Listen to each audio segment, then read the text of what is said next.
ഏലം കൃഷിക്കാരുടെ സുവർണകാലമായി അറിയപ്പെടുന്നത് 1998 മുതൽ 2002 വരെയുള്ള കാലഘട്ടമാണ്. ഈ കാലയളവിൽ സാമ്പത്തിക സമൃദ്ധിയിലേക്ക് കുതിച്ചു കയറിയ ഏലം കർഷകർ, പാവപ്പെട്ട കർഷകരുടെ പട്ടിണി മാറ്റിയ കാലഘട്ടമായിരുന്നു ഇത്. പിന്നീട് കാലാവസ്ഥ മാറ്റങ്ങളും രോഗങ്ങളുമെല്ലാം ഏലം കൃഷിയെ നഷ്ടത്തിലേക്ക് തിരിച്ചുവിട്ടു.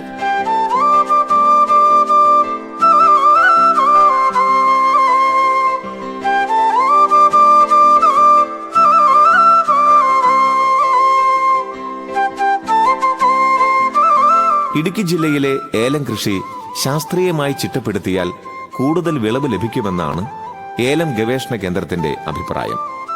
കാലാവസ്ഥാ മാറ്റങ്ങളും മണ്ണിന്റെ ഘടനയിലുണ്ടാകുന്ന വ്യത്യാസങ്ങളും കർഷകർ തിരിച്ചറിയണം. വിവിധ പരീക്ഷണങ്ങളിലൂടെ ഏലം കർഷകർക്ക് ഗുണകരമായ കാർഷിക അനുഭവങ്ങൾ പകർന്നു നൽകുവാനുള്ള ശ്രമത്തിലാണ് കൃഷിശാസ്ത്രജ്ഞനായ കുര്യാക്കോസും സംഘവും.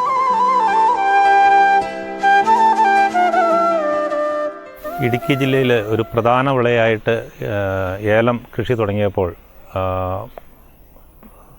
പ്രകൃതിയാൽ തന്നെ സാധാരണ അതിൽ വാണിജ്യാടിസ്ഥാനത്തിൽ കൃഷി തുടങ്ങുമ്പോൾ അതിനോടനുബന്ധിച്ച് തന്നെ പല പ്രശ്നങ്ങളുണ്ടാവും. രോഗകീടങ്ങൾ, കൃഷി ചെയ്യുന്ന രീതികൾ, ഇങ്ങനെയുള്ള കാര്യങ്ങളെല്ലാം കർഷകർ അതിനുള്ള പ്രശ്നങ്ങൾ അഭിമുഖീകരിച്ച് തുടങ്ങിയപ്പോഴാണ് 1956 പാമ്പാടുംപാറയിൽ ഏലം ഗവേഷണ കേന്ദ്രം തുടങ്ങിയത്. അപ്പോൾ കർഷകർക്ക് ആവശ്യമായ നിർദ്ദേശങ്ങൾ, അതായത് അവർക്ക് സാങ്കേതികമായ സഹായം നൽകുന്നതിന് വേണ്ടിയിട്ടാണ് ഈ ഗവേഷണ കേന്ദ്രം തുടങ്ങിയത്. അത് കീടരോഗങ്ങൾ നിയന്ത്രിക്കുന്ന മാർഗ്ഗങ്ങൾ, കൃഷി രീതികൾ കണ്ടുപിടിക്കുന്നതിനും, വളപ്രയോഗം, കീടനാശിനികൾ പ്രയോഗിക്കുന്നതിന്, കുമിൾനാശിനികൾ പ്രയോഗിക്കുന്നതിന്, പിന്നെ പുതിയ ഇനങ്ങൾ ഉണ്ടാക്കുന്നതിന്, ഇങ്ങനെ പല കൃഷിയെ സംബന്ധിച്ചുള്ള പല പ്രശ്നങ്ങൾക്കും പരിഹാരം കണ്ടുപിടിക്കുന്നതിന് വേണ്ടിയാണ് 1956 ഈ ഗവേഷണ കേന്ദ്രം തുടങ്ങിയത്. അത് 1972 കാർഷിക സർവകലാശാല രൂപം കൊണ്ടപ്പോൾ കാർഷിക സർവകലാശാലയുടെ ഭാഗമായിട്ട് ഇത് മാറി.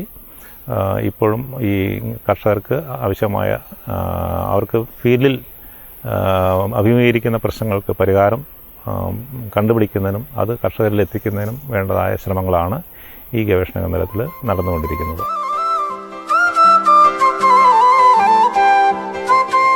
ഗവേഷണങ്ങൾ എത്ര നടന്നാലും കേരളത്തിൽ കർഷകർക്ക് നേട്ടങ്ങൾ ഉണ്ടാകണമെങ്കിൽ പുതിയ രീതികൾ സ്വീകരിക്കണമെന്നാണ് ഏലം കൃഷിക്കാരനായ ജയൻ ജോസഫിന്റെ അഭിപ്രായം. മൂടൽ മഞ്ഞിനാൽ പുതച്ചു നിൽക്കുന്ന ഹരിതപൂർണമായ കൃഷിയിടത്തെ ഫാം ടൂറിസവുമായി ബന്ധിപ്പിക്കുകയാണ് ഈ കർഷകൻ.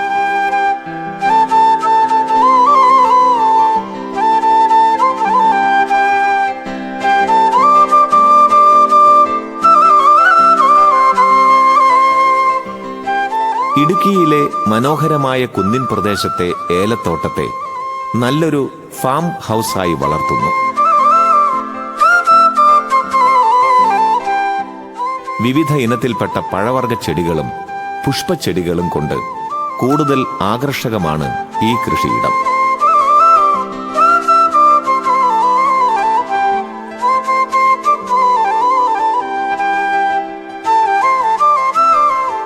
നല്ലൊരു കൃഷിയിടം കാണുവാനും കൃഷിരീതികൾ കണ്ട് മനസ്സിലാക്കുവാനും കഴിയുന്ന തരത്തിലാണ് കൃഷിയിടം ഒരുക്കിയിരിക്കുന്നത്. വിവിധ ഇനത്തിലും വലിപ്പത്തിലുമുള്ള അനേകം വൃക്ഷങ്ങളും ഔഷധ ചെടികളും ഇവിടെയുണ്ട്. റിസോർട്ടിൽ 100-ൽ പരം ഹെർബൽ പ്ലാന്റ്സ് ഞാൻ നട്ടു വളർത്തിയിട്ടുണ്ട്. അതിനകത്ത് രുദ്രാഷ്, കറ്റാർവാഴപ്പുള, വള്ളിവെളുത്തുള്ളി, വിഷപ്പച്ച, പനിക്കൂർക്ക, അങ്ങനെ പലയിനം ഹെർബൽ പ്ലാന്റ്സുകളുണ്ട്. അതിൻ്റെ എല്ലാം പേരും ബൊട്ടാണിക്കൽ നെയിമും എല്ലാം ഇതിന് മുൻപിൽ തന്നെ നമ്മൾ എഴുതി വെച്ചിട്ടുണ്ട്. എലറ്റീരിയയിൽ 2 ട്രീ ഹൗസുകളാണുള്ളത്.